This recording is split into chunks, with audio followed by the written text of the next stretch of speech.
Hello friends, ಹೇಗಿದ್ದೀರೆಲ್ಲರೂ? ಗೃಹ ಸಂಗಾತಿ ಚಾನಲ್ಗೆ ಸ್ವಾಗತ. ಇವತ್ತು ನಾನು ನಿಮಗೆ ಸೂಪರ್ ಟೇಸ್ಟಿಯಾದ ಕಲ್ಲಂಗಡಿ ಹಣ್ಣಿನ ಜ್ಯೂಸ್ ಯಾವ ರೀತಿ ಮಾಡೋದು ಅಂತ ಹೇಳಿಕೊಡ್ತೇನೆ. ಈ ಸೀಕ್ರೆಟ್ ವಸ್ತುವನ್ನು ನೀವು ಹಾಕಿ ಕಲ್ಲಂಗಡಿ ಜ್ಯೂಸ್ ಮಾಡಿದರೆ ರುಚಿಯಂತೂ ಹೇಳುತ್ತೆ ಬೇಡ, ಅದ್ಭುತವಾಗಿರ್ತದೆ. ಹಾಗಾದರೆ ಇದು ಯಾವ ರೀತಿ ಮಾಡೋದು ಅಂತ ನೋಡ್ಕೊಂಡು ಬರೋಣ. ನನ್ನ ಈ ಚಾನಲ್ ಫಸ್ಟ್ ಟೈಮ್ ನೋಡುವವರಾದರೆ ದಯವಿಟ್ಟು ಸಬ್ಸ್ಕ್ರೈಬ್ ಮಾಡಲಿಕ್ಕೆ ಮರಿಬೇಡಿ. ಮೊದಲಿಗೆ ನಾನಿಲ್ಲಿ ಕಟ್ ಮಾಡಿದ ಕಲ್ಲಂಗಡಿ ಹಣ್ಣನ್ನು ತಗೊಂಡಿದ್ದೇನೆ. ಈಗ ನಾನು ಮಿಕ್ಸಿ ಜಾರ್ ತೊಗೊಂಡಿದ್ದೇನೆ. ಈ ಮಿಕ್ಸಿ ಜಾರಿಗೆ ಕಟ್ ಮಾಡಿದ ಕಲ್ಲಂಗಡಿ ಹಣ್ಣಿನ ಪೀಸನ್ನೆಲ್ಲ ಹಾಕ್ತಾ ಇದ್ದೇನೆ.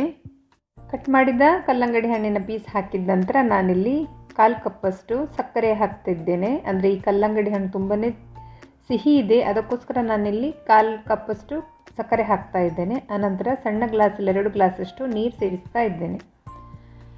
2 ಗ್ಲಾಸಷ್ಟು ನೀರು ಸೇರಿಸಿದ ನಂತರ ನಾನಿಲ್ಲಿ ಗ್ರೈಂಡ್ ಮಾಡಿ ಬರ್ತೇನೆ. ಗ್ರೈಂಡ್ ಮಾಡಿದ ನಂತರ ತೋರಿಸ್ತೇನೆ ಯಾವ ರೀತಿ ಬಂದಿದೆ ಅಂತೇಳಿ. ಫ್ರೆಂಡ್ಸ್ ನೋಡಿ, ಈ ಥರ ಬಂದಿದೆ. ಗ್ರೈಂಡ್ ಮಾಡಿದ ನಂತರ ನಾನಿಲ್ಲಿ ಒಂದು ಪಾತ್ರೆ ತಗೊಂಡಿದ್ದೇನೆ. ಆ ಪಾತ್ರೆಗೆ ಜರಡಿಯನ್ನು ಇಟ್ಟು ಮಾಡಿದ ಕಲ್ಲಂಗಡಿ ಹಣ್ಣಿನ ಜ್ಯೂಸನ್ನು ಹಾಕಿ ಜರಡಿ ಮಾಡ್ತಾ ಇದ್ದೇನೆ. ನೋಡಿ, ಮಕ್ಕಳೆಲ್ಲ ಅದರದ್ದು ಈ ನಾರು ಇರ್ತದಲ್ಲ, ಅದೆಲ್ಲ ತಿನ್ನಲಿಕ್ಕೆ ಇಷ್ಟಪಡೋದಿಲ್ಲ.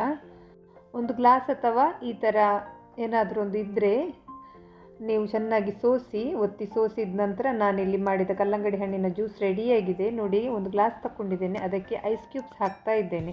ಇಷ್ಟು ಮಾಡಿದ ನಂತರ ಮಾಡಿಟ್ಟ ಕಲ್ಲಂಗಡಿ ಹಣ್ಣಿನ ಜ್ಯೂಸನ್ನು ಹಾಕ್ತಾ ಇದ್ದೇನೆ. ಹಾಕಿದ ನಂತರ ನಾನಿಲ್ಲಿ ಒಂದು ಸೀಕ್ರೆಟ್ ವಸ್ತು ಯಾವುದು ಅಂತ ಹೇಳ್ತೇನೆ. ಅದು ಯಾವುದಂದರೆ, ಒಂದು ಸ್ವಲ್ಪ ಚಾಟ್ ಮಸಾಲ ಪೌಡರ್ ಹಾಕಬೇಕು. ಇದು ಹಾಕಿ ನೀವು ಜ್ಯೂಸ್ ಮಾಡಿದರೆ ಹೇಳೋದೇ ಬೇಡ, ಇದರ ರುಚಿಯಂತೂ ಅದ್ಭುತ.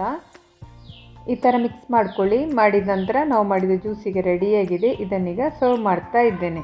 ಇಲ್ಲಿ ನಾನು 1 ಗ್ಲಾಸಿಗೆ ಬೇಕಾಗುವಷ್ಟು ಚಾಟ್ ಮಸಾಲ ಪೌಡರ್ ಹಾಕಿದ್ದು. ನಾವು ಮಾಡಿದ ಜ್ಯೂಸಿನ ಕ್ವಾಂಟಿಟಿ ನೋಡಿ. ಚಾಟ್ ಮಸಾಲ ಪೌಡರ್ ಹಾಕಿ ಕಲಸಿ ಸರ್ವ್ ಮಾಡಿ, ತುಂಬಾ ರುಚಿಯಾಗಿರ್ತದೆ. ಒಂದ್ಸಲ ಟ್ರೈ ಮಾಡಿ. ನೆಕ್ಸ್ಟ್ ಬೇಕಾದರೆ ಸಬ್ಜಾ ಬೀಜ ಕೂಡ ಹಾಕಿ ಸರ್ವ್ ಮಾಡ್ಬೋದು. ತುಂಬಾ ರುಚಿಯಾಗಿರ್ತದೆ. 2 ಥರ ಕೂಡ ಮಾಡ್ಬೋದು ಈ ಜ್ಯೂಸನ್ನು. ನಾನು ಮಾಡಿದ ಇವತ್ತಿನ ಕಲ್ಲಂಗಡಿ ಹಣ್ಣಿನ ಜ್ಯೂಸಿನ ರೆಸಿಪಿ ನಿಮ್ಗೆ ಇಷ್ಟ ಆಗಿದೆ ಅಂತ ಭಾವಿಸ್ತೇನೆ. ಇಷ್ಟ ಆದರೆ ಒಂದು ಲೈಕ್ ಮಾಡಿ, ಶೇರ್ ಮಾಡಿ, ಕಮೆಂಟ್ ಮಾಡಿ ಮತ್ತು ಸಬ್ಸ್ಕ್ರೈಬ್ ಮಾಡಲಿಕ್ಕೆ ಮರಿಬೇಡಿ.